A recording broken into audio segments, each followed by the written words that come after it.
Efendim herkese merhabalar. Neredeyim? Erzurum Tren Garı'nın önündeyim. Yani Doğu Ekspresi'ne yolculuk var bugün. Kars ve Erzurum rotalarından sonra birazdan Kars'tan gelecek olan Doğu Ekspresi trenimize bineceğiz ve Ankara'ya doğru yola çıkacağız. Bildiğiniz gibi Doğu Ekspresi yıllardır şehir efsanelerine konu olmuş. Bilet bulmanın ne kadar zor olduğu her platformda anlatılıyor. Biz de neyse ki 30 gün öncesinden biletimizi bir şekilde aldık. Gece yarılarına kadar bekledik. Ve artık 20 saat sürecek olan yolculuğumuza başlayacağız. Birazdan trenimiz gelecek. Size içeride olabildiğince neler yaşadığımızı ve neler yapmanız gerektiğini anlatmaya çalışacağım. Eminim ki keyifli bir gezi olacaktır, keyifli bir video olacaktır. Siz şimdiden kanala abone olmayı unutmayın. Daha fazla gecikmeyelim. Doğu Ekspresi videomuz başlasın.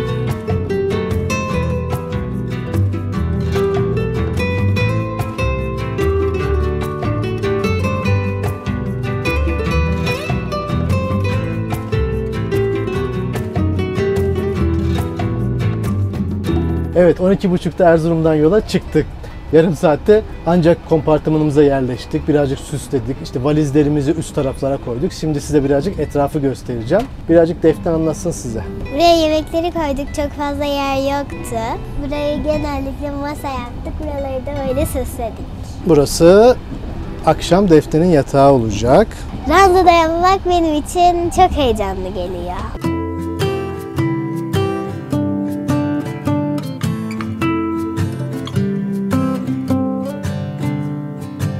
Biz valizlerimizi, bir boş yatağımız var. Çünkü burayı 4 kişi aldık. Oraya koyduk. Montlarımızı şu üst tarafta valiz koyulacak yere yerleştirdik, şuraya. Onun dışında burada böyle 3 kişi oturabiliyoruz. Birazcık dar bir oda ama. Çok aşırı geniş bir yer değil. Videolarda fazla geniş açıyla çekildiği için çok rahat gözüküyor ama 3 kişi için ideal bence. 4 kişi belki birazcık... Bakın. Şimdi bir tünelden geçiyoruz. Işıklarımız kendini gösteriyor. 20 saat sürecek bu yol ve çıktık. 20 saat sürecek bu yol eğer rotar yapmazsa ve Ankara'da olacağız. Bilet almayla ilgili detayları birazcık yolculuk ilerlesin, atıştırmaya başlayalım. Şu yolculuğun havasına girelim. Ondan sonra size anlatacağım.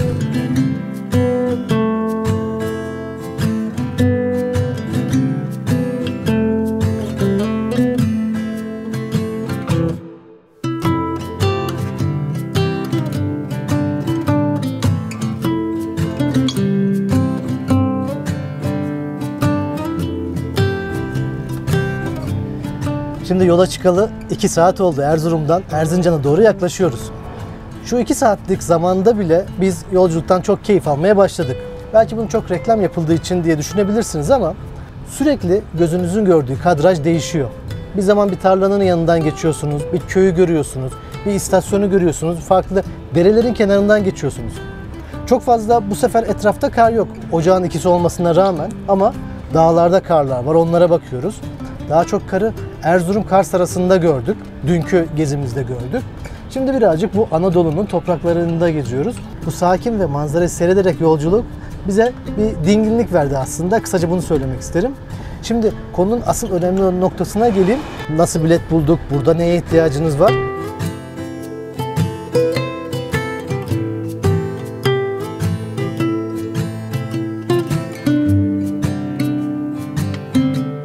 Öncelikle üstünden de görüyorsunuz, Ocak ayının ikisi olmasına rağmen, kışın içinde olmamıza rağmen kompartıman çok sıcak. O yüzden kışlık giysilerinizle gelmiş olmanıza rağmen yine de yanınızda mutlaka bir tişört falan bulundurun.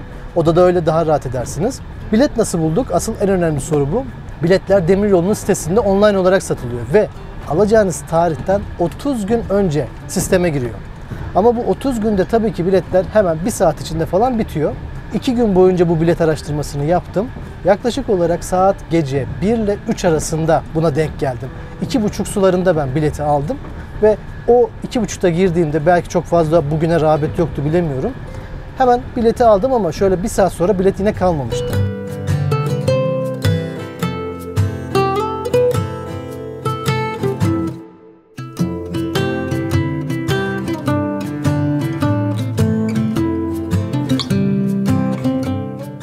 İkinci madde, her kompartıman 4 kişilik. 4 tane koltuk var zaten bunun içinde. Sizin de eğer bu kompartımana yabancı birisi girmemesini istiyorsanız tabii ki buradaki 4 koltuğu da satın almanız gerekiyor. Mesela biz 3 kişiyiz. 3 tane kendi ismimize bir koltuk aldık. 4. olarak da yine kendi akrabamız olan birisinin adını aldım. Burada önemli olan nokta şu. Belli kişilere, mesela işte 65 yaş üstüne, gazilere veya öğrencilere belli indirimler var.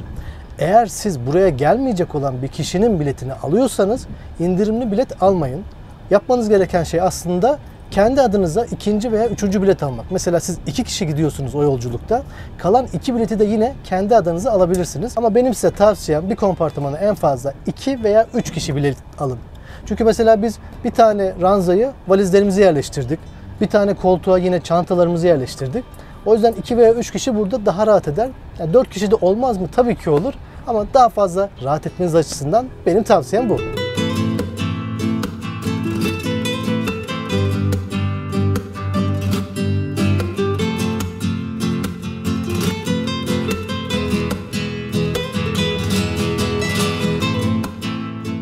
Ve tabii ki yemek olayı da önemli.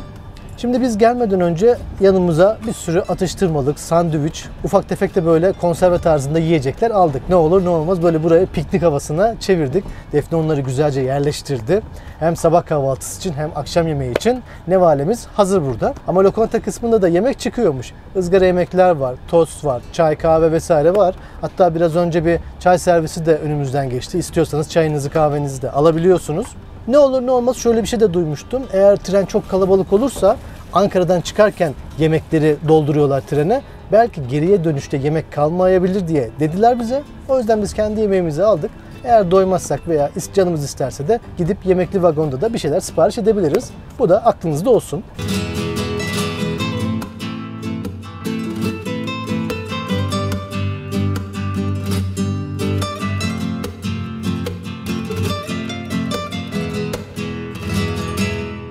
Temizlik konusu tabii ki merak ediliyordu. Kompartımanın içi gelmeden önce temizlenmiş. En azından etrafta çöp yok. Ama genel bir toz oluyor. Biz ilk girdiğimizde şöyle biraz ıslak mendille etrafı sildik. Tuvaletler şimdilik temiz. Yola yeni çıktığımız için muhtemelen işte Kars'tan çıkarken temizlenmiştir. Yol boyunca da umarım arada temizlik yapacaklardır muhtemelen. Şimdilik zaten tuvaletlerden bir sıkıntı çekmedik. Hem klozetli kısım var hem de tuvalet taşı olan bir kısım var. Şimdilik aklıma gelenler bunlar. Şöyle tıngır tıngır yolumuza devam edelim. Birkaç bir şeyler daha atıştıralım. Defne ile beraber belki koridorda yürürüz. Size birazcık da o diğer tarafları da gösteririz. Aklıma yeni şeyler gelince yine anlatırım ben size. Bize iyi yolculuklar o zaman.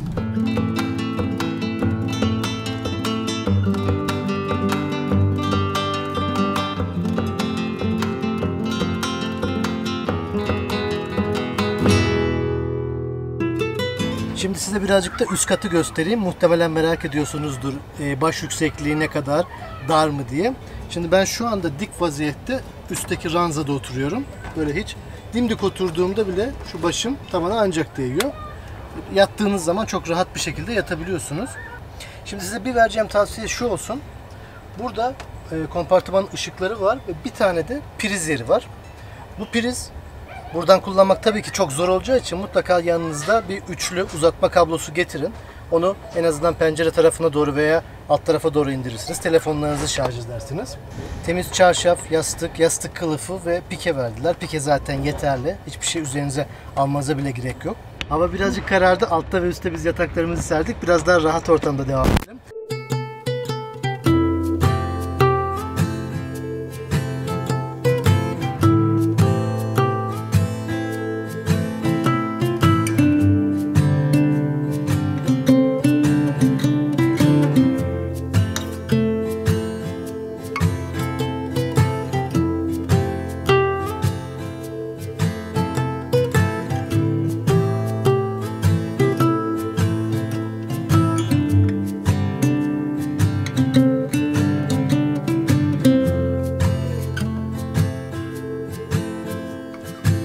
Doğu Ekspresi'nin de ikinci günden merhaba.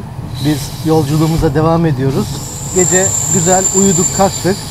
Bazen böyle köprülerin, tünellerin içinden geçtik. Şöyle birazcık geceki deneyimlerimden de size bahsedeyim. Yatağımız rahattı. Zaten trenin tıngır tıngır sallantısından böyle beşik gibi sallana sallana gittik. Herhangi bir sıkıntı yaşamadık. Oda zaten çok sıcaktı. İnce bir kıyafetle çok rahatlıkla uyuyabilirsiniz.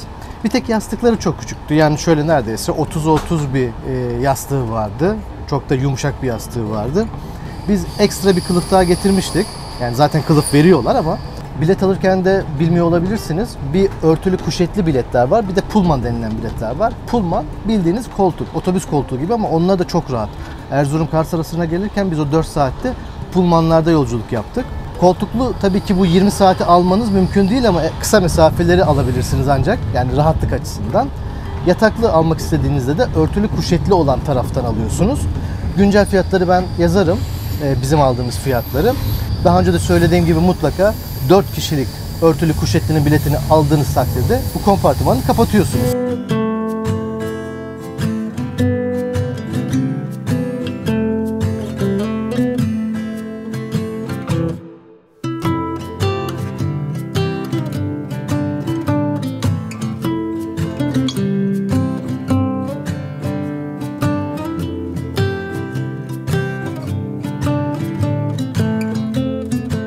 Onun dışında yaptığım rotayı anlatayım ben size. Genelde Doğu Ekspresi'ne Ankara'dan binip Kars'ta inerler. Ama bu şekilde gidildiğinde Erzurum-Kars arası akşama kalıyor ve Kars'a yaklaşık 8-9, akşam 8-9'da varıyor.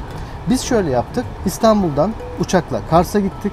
Kars'ı dolaştık. Kars'tan sonra Erzurum'a bir 4 saatlik bir tren yolculuğu yaptık. O arayı en azından saat sabah 8-12 arasında geçtik. Daha sonradan ertesi günde Erzurum'dan yine 12'de, sabah 12'de trene bindik ve bu tarafa doğru geldik. Ankara'ya doğru geldik. Bunun şu avantajı var. Hem biletlerin çoğunluğu Ankara-Kars yönünde satılıyor. Dolayısıyla bilet bulma şansınız daha az. Ama Kars'tan Ankara'ya doğru bakarsanız bence bilet bulma şansınız daha fazla olacaktır. Ve özellikle de işte Kars-Sivas arasındaki o doğal güzellikleri, ormanları, tarlaları veya işte kar havası varsa oraları daha rahatlıkla görebilirsiniz. Bizim bu gidişimizde kar yoktu. İşte Kars-Erzurum arasında biraz vardı kar ama Erzurum'dan sonra pek yoktu kar. Yine böyle birazcık işte bahar havası, kış havası, kahverengi bir renkle buraları geçti. Bahar aylarında belki buralar yemyeşil olduğunda da tercih edilebilir. Yani Nisan-Mayıs aylarında da güzel olabilir bence. Bir önemli nokta, tren mutlaka rötar yapıyor. Erzurum'dan kalktığımızda yaklaşık olarak planlanan saat 10'da Ankara'da olmamız gerekiyordu. Ama şu anda 12-12.30 arası Ankara'da olacağız. Dolayısıyla eğer Ankara'dan sonra bir İstanbul yolculuğu düşünüyorsanız veya başka bir yere uçak bileti, tren bileti almayı düşünüyorsanız yolun ortalarında buna karar verin veya birkaç saat üstüne koyun. Yani bu yolculukta bizim 2 saat rotarımız var. Bazen 4 saat rotara kadar çıkıyor. Onu öngörmek mümkün değil. İşte ya birkaç saat fazla alarak kendinizi garantiye alabilirsiniz.